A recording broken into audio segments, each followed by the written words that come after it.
من يوم وطالع اي حدا بكذب على السوشيال ميديا بدنا نكشفه.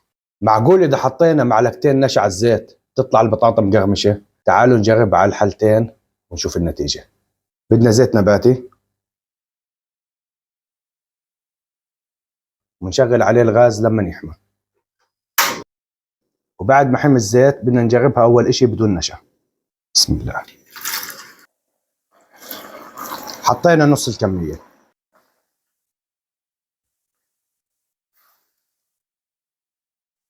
وبعد ما حمرناها بنشيلها من الزيت.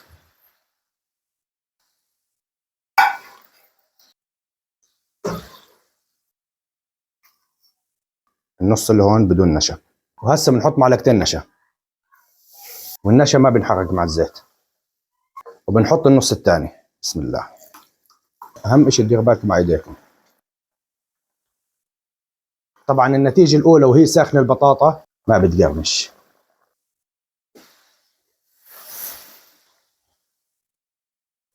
بعد ما حمرناها بنشيلها.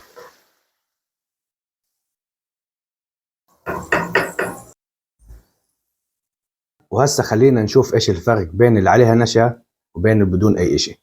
هاي بدون نشا ما فيها قرشه نهائيا.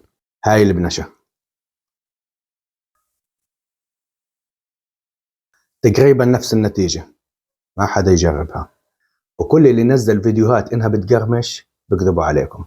بالفيديوهات الجاي راح اورجيكم كيف البطاطا تطلع مقرمشه.